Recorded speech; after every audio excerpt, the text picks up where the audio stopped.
things just never work, do they?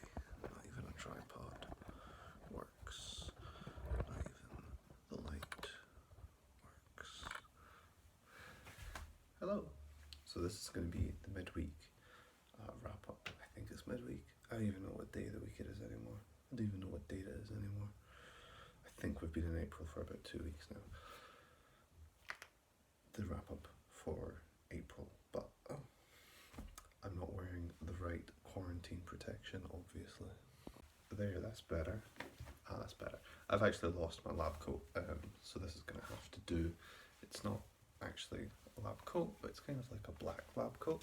Maybe like the goth lab coat, that should be fine. But I'll get rid of this. And you see, I've got a doctor turtleneck as well. And I'll be going over the Immortal life of Henrietta Lacks. As soon as I catch it. There you go. The Immortal life of Henrietta Lacks. Picked this up a little while ago. Knew about Henrietta Lacks from when I was in high school. So we'll start at the start. Henrietta Lacks was a young woman that lived in Baltimore in the United States, and she died in 1951 at the age of, I think she was 31, maybe 30, 31. The book's right there, I could just look it up. But the gist is her cells, well, specifically her cancer cells from her cervix, were harvested by a team of doctors. One of them, Dr. Guy, who proceeded to give the cells away because, unlike most cells, which they split and they have a finite amount of splits in their telomeres, Henrietta's cancer cells continue to just grow. So that's why it's called the Immortal life of Henrietta Lacks. Her cells, and in essence her, still exist. Long after her physical death, there is a part of her that exists. And this is basically a discussion of who was Henrietta, what are her cells used for, and what happened to her descendants. It's written by a Miss Rebecca Skloot, who is a science and medical writer, and it's wonderful. I genuinely have very little to complain about the Immortal life of Henrietta Lacks. I first heard about her when I was a teenager. Roughly in biology, they'll tell you very quickly what HeLa cells are and what they do.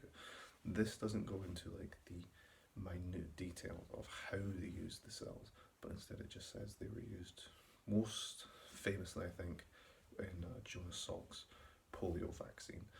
But they are still used today. They're used for testing like beauty products, health products. They're fixing them into vaccines.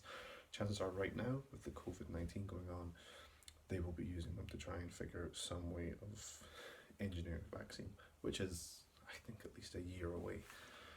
But it's great because Henrietta was a black woman in the US, and there's a long history of black bodies being used by white and establishment medicine and government, not having a pop at medicines. There's no anti-vaxxers here, even though I've missed a few.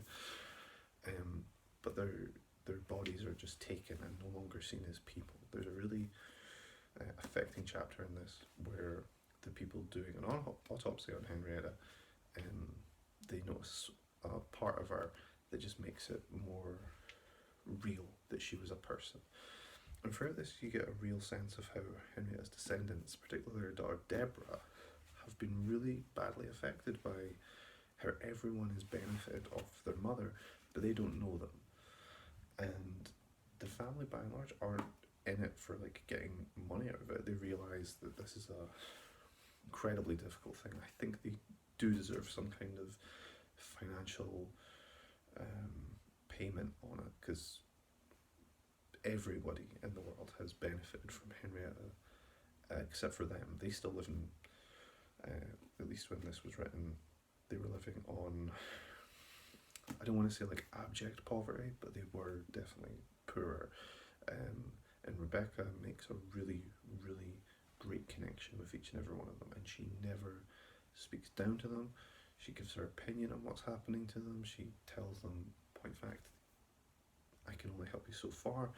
I wanted to get to know you, and that's great. It's a really empathetic look at people that are underrepresented. And it just, even though I'm not American, it does show the problems in American society, especially when it comes to recognising an injustice when it's not criminal. Because what happened to Henrietta and the Lax family was, it was skirting the bounds of medical ethics, but the Lax family were not robbed, they were just misinformed. But somebody should be held accountable to that. There's really not too many downsides to this. The only issue maybe is that it's not very big. It's only 380, because I'm not including notes and acknowledgements. What it could have went into, it could have been a little bit more, scientific's not the word, technical is the better word, because Rebecca has a really good understanding of biology, but she kind of glosses over because this is a general audience book. I would have preferred if there was long tracts on exactly how HeLa cells break apart, how they affect cancers. There's also a great discussion on how they contaminate cell lines. They discuss how it happens, but they don't get into the nitty-gritty of how it happens, and that's something that someone more medically minded would probably be more interested in. So yeah, that's the one I have read for this month. I didn't have very many to get through. I'm still working for a darker domain. I'm looking at my shelf here to see if there's anything that you could read in a day, but I don't know. Yeah, I'm gonna leave it. I was gonna pick up one or two, but even though you could read them in a day, you would think about them for weeks. So that's the only thing I've read so far. What I'm getting through.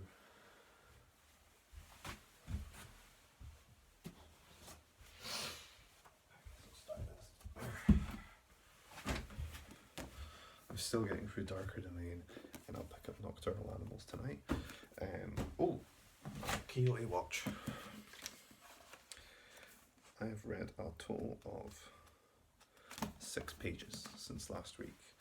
Still really like it, still finding it really funny, but it's big. Classics are classics for a reason, and that'll be me. There's a good review that I've did, me, because I'm great, better writer. There's a great review up for Henrietta on my Goodreads. I'll put it in below. Thanks and goodbye.